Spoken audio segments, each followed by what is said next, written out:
દ્વારકાધીશ કી જય. શ્રી આશાપુરા માત કી જય. મમાઈ માત કી જય. શ્રી નીલકંઠ મહાદેવ કી જય.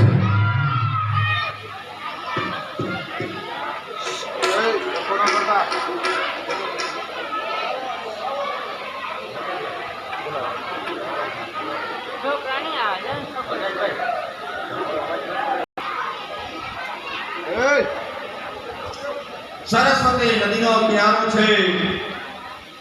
ઋષિ કદરમાં આદિનારાયણ પરમાત્માનું સ્મરણ કરે છે. આખો દિવસ કદમ ઋષિ ભગવાનની તપસ્યા કરે છે. કદરમાં ભાગવતની અંદર ઉપનિષદમાં બતાવ્યું છે, વ્યાકરણમાં બતાવ્યું છે. કદરમાં એટલે ઇન્દ્રિયોનું દમન કરવું, દમન કરવું અને ભગવાનના ચરણમાં જવું. તમારી આંખની અંદર ભગવાન લાલો હશે, તમારા આંખની અંદર ભગવાન રાઘવેન્દ્ર હશે, તો આંખના જે વિકારો છે એ નાશ પામી અને કનૈયાના દર્શન થશે. તમારો આત્માનો માલિક ઈશ્વર છે. ભગવાન શંકરાચાર્ય સ્વામીએ આ જગતમાં શત્રુ કોણ અને મિત્ર કોણ ભાગવતજીની અંદર બતાવ્યું છે. તો તેના જવાબમાં શરીરની અંદર રહેલી આગલા દિવસે પણ કીધું તો જે શરીરના જે શત્રુ છે, કામ, ક્રોધ, લોભ, મોહ, માયા, અદયા, અહંકાર, વિચાર, એ આપણા બધા શરીરના શત્રુ છે. અને મિત્ર કોણ છે? આપણો આત્મો છે શરીરની અંદર, એ પરમાત્મા છે. અને સાચો આપણો એ મિત્ર છે. એ જ આપણને એકાંતમાં તમે તમારા હૃદય ઉપર હાથ રાખીને તમારા આત્માને પૂછજો, અવશ્ય તમને સાચો રસ્તો બતાવશે. આપણો એ સાચો એ મિત્ર છે. કદરમાં ઋષિ જીતેન્દ્રિય છે. તેથી સરસ્વતીના નદીના કિનારા ઉપર, સરસ્વતી નદીનો કિનારો, યમુનાજીનો કિનારો, ગંગાજીનો કિનારો, આ બધા જે કિનારા છે એ સત્કર્મના કિનારા છે. ઈશ્વરથી નજીક જવાનો કિનારો આવે છે. આગળની કથામાં પણ આ નદીના કિનારા વિશે વાત કરવી પડે. ગંગાજી છે એ તો જ્ઞાન ગંગા છે, જે શિવની જટામાં વહે છે. શિવ સમાન કોઈ જ્ઞાની નથી હોતું. આવી રીતે ધ્યાન કરતા કરતા જ્યારે થાક લાગે ને ત્યારે જપ થતી જાય છે. જપ કરતા જ્યારે મન છટકી જાય ને તો નારાયણની સેવા મંજો કરવાની. સેવા કરતા કરતા મન જ્યારે ચંચળ થઈ જાય, ઉદાસ થઈ જાય, થાક લાગે, આળસ આવે અને નિદ્રા આવે ને તે ઝડપમાં ઠાકોરજીની મૂર્તિ ઘરમાં એની સેવા કરવા લાગજો. માયાને તમારા શરીરની અંદર પ્રવેશ ના કરવા દેજો. માયા આવી તોફાન બહુ કરે. તેથી કીધું કથામાં બેસો ને એટલે માયા આવી જ છે. તેથી કીધું તો ખરે છોકરાને પેટા ભૂલી ગયો તો મારા બળદ જેમ પાઈ લેજો, નાખી લેજો. એ ન કરે કે પછી માણસો તરત ક્રોધ આવે. ખબર એને કઈ ખબર જ નથી પડતી. આ બધા શત્રુ છે. જય હો સતશ્રી જય હો. આખો દિવસ સત્કર્મ કરજો. આ શરીરને છે ને બહુ સુખ ના દેજો. શરીરને બહુ પંપાડતા નહીં. મનને ચંચળ કરજો. આવી રીતે સૂક્ષ્મ કારીગર હોય એ પથ્થરમાંથી એક મૂર્તિ બનાવે છે. પથ્થર જ હોય છે. એના માટે હથોડો લે, ટાંકણું લે, ઘણા બધા સાધન લે અને એના માથે જ બેહે. એના માથે જ બેહે અને એને નામે ટકોરા મારે. એના માથે બીડી છે, તારી એના માથે જ નાખે. શું કામ? એ પથ્થર છે. પથ્થર ઉપર કઈ તકલીફ નથી. મન પથ્થર બનાવે છે, તૈયાર કરે છે. પછી મૂર્તિને ઢાંકનારો ભાગ યુક્તિથી એને ઢાંકે છે. એમાં ધીમે ધીમે ચાલુ કરે. આપણે ખબર પડે કે મોટી હાથ બનાવીએ કે પગ બનાવીએ, મોઢું બનાવીએ, દ્રષ્ટિ બનાવીએ, આપણે ખબર પડે. તો બાર વખત છે એવો ચાકરો છે, માયાનો ચાકરો છે. પ્રજાપતિ છે, પ્રજાપતિને ઇલકાબ આપેલું છે. પ્રજાપતિ બ્રહ્માના પુત્ર.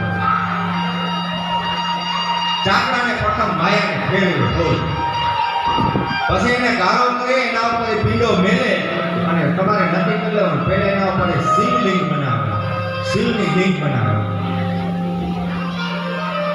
શિવલિંગ તૈયાર થઈ ગયા એટલે આપણે પડકે બેઠા આપણે વિચાર કરીએ કે આમાંથી કોળીઓ કરીએ, કુંડી કરીએ, ઘડો કરીએ, માટલો કરીએ, તાવડી કરીએ. શું કરે મને ખબર નથી. આ બધા ઈશ્વરના એવા હાથ છે. બધા આપણે ચાકરે ચડી ગયા છે.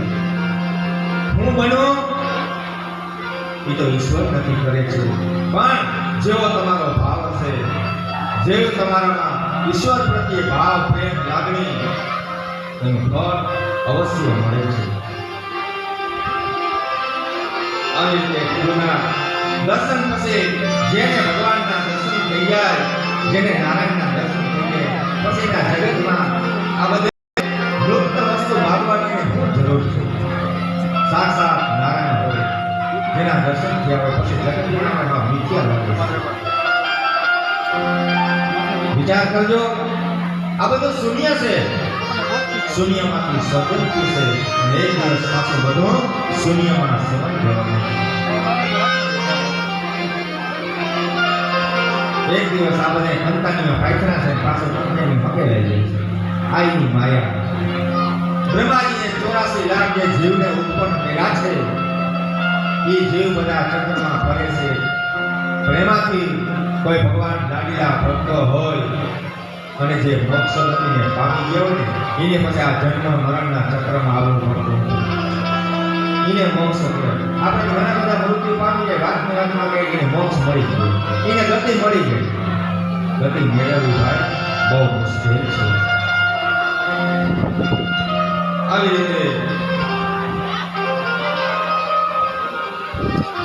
આવી રીતે ઠાકોરજીની આંખમાંથી પ્રેમના આંસુ નીકળે. એનું સરોવર છે. વૈષ્ણવ એને બિંદુ સરોવર કહે છે. જે ભગવાનનો લાડીલો ભક્ત છે, ઠાકોરજીની સેવા કરતો હોય, એનું સ્મરણ કરતા કરતા ભગવાનની આવી ભગવત કથા સાંભળતા સાંભળતા જેના રૂવાડા ઉભા થઈ જાય, જેની આંખમાંથી આંસુ સરી જાય, ત્યારે સમજી લેવાનું કે નારાયણ આપણાનો વાસ કરી છે. પ્રભુ આપણા હૃદયમાં બિરાજમાન છે.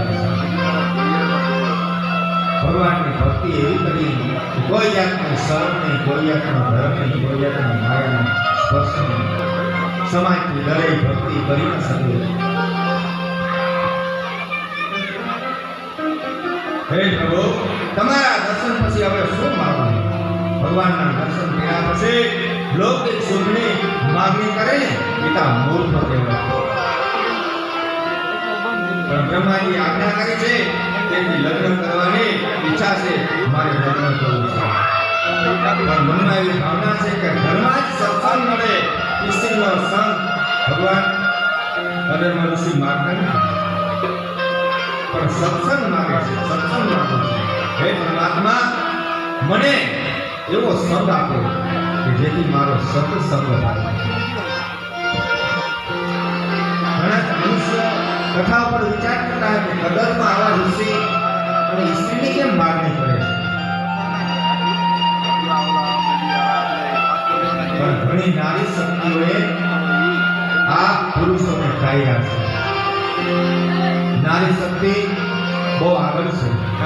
જ્યાં જ્યાં પુરુષો પહોંચ્યા નથી ને, ત્યાં નારી શક્તિ પહોંચી છે.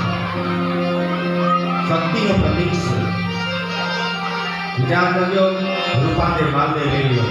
માલદે આ જગતનો હટારો, પણ શક્તિ એને નારી શક્તિ મળી ગઈ ને પળમાં ફૂટ કરી દીધો. જેસલ જગનો ચોળતો, કચ્છની ધરતીનો કાળો નાગ જેસલ જ્યારે જો. જેસલને કોઈ કહે ને કે ભાઈ દયા, દયા શબ્દ એનો દુશ્મન હતો.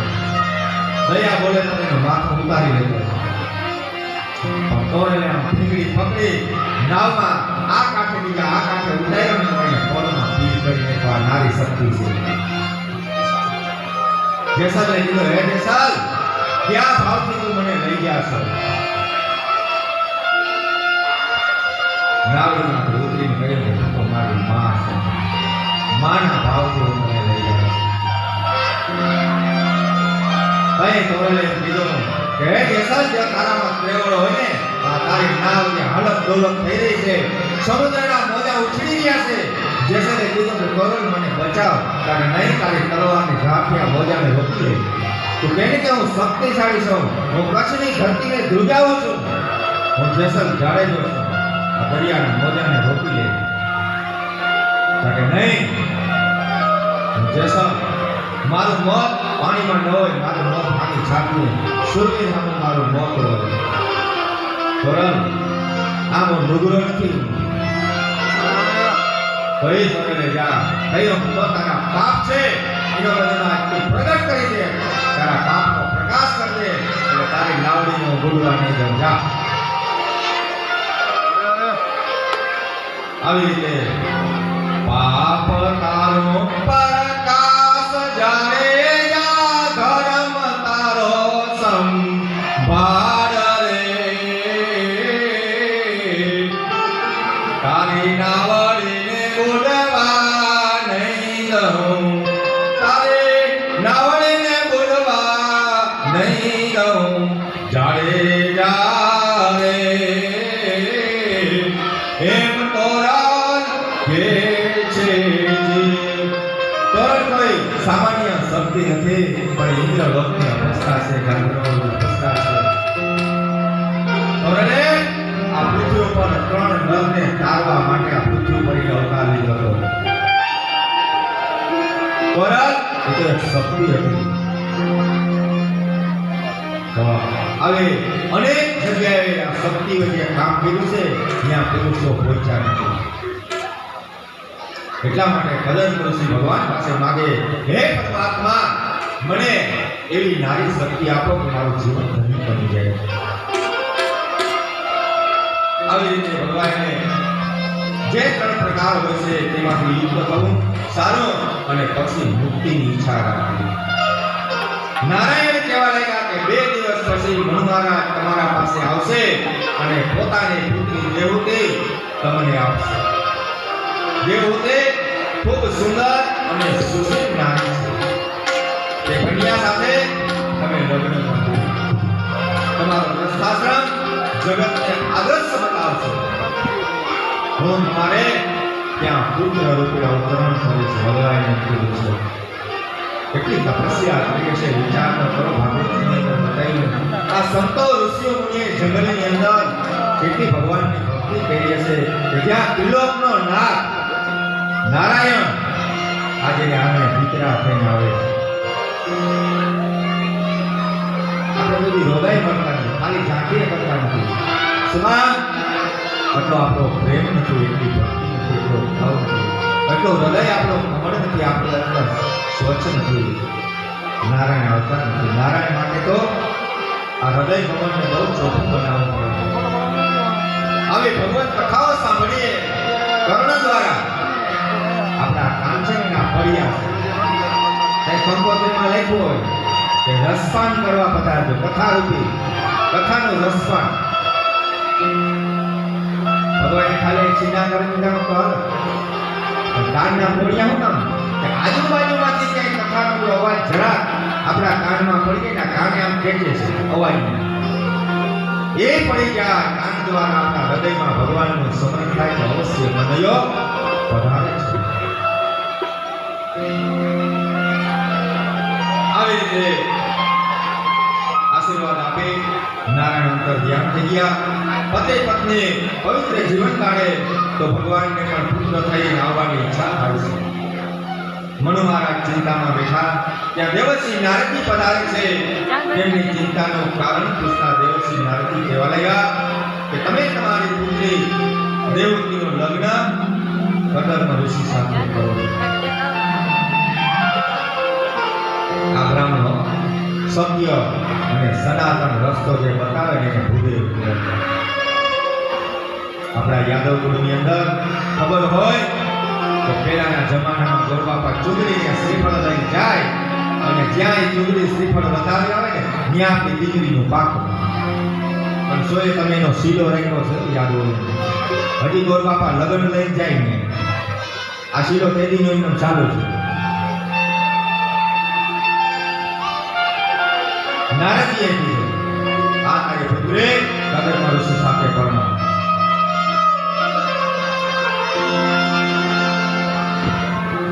આ કન્યાનો યોગ એવો છે કે તોય રાજાની રાણી નહીં થાય પણ મહાન ઋષિની પત્ની થશે. મનુ મહારાજે જે કહ્યું દેવશ્રીની વાતને તદ્દન સાચી છે.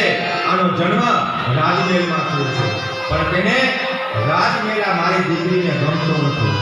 સદાયને માટે ઉદાસીન છે. સંતોના આશ્રમમાં જાઓ તો સંતો ઉદાસીન હોય છે. મનુષ્યનો બહુ સંગ ન કરે, માણસના સંગમાં ના આવે. પછી આપણે ખીચકા કરે બાપુ બહુ વાયડા જાય કહાવામાં પણ વિચારે મનુષ્યનો સંગનો રંગ કદાચ મને લાગી જાય તો મનુષ્યને માયાથી દૂર રહે છે. સિદ્ધિઓ લઈને વાહે નિકાલ માણસનો બહુ ભરોસો ના કરે. મનુ મહારાજ શત્રુપા દેવોની કન્યા રથમાં બેસી કદરમાં ઋષિના આશ્રમમાં આવે છે. કદરમાં ઋષિનો આશ્રમ અતિ દિવ્ય અને અતિ પવિત્ર છે. જંગલ છે ભાઈ, સુંદર મજાનો નદીનો કિનારો છે, તેમાં વૃક્ષો છે, શાંત બિલકુલ શાંત વાતાવરણ છે.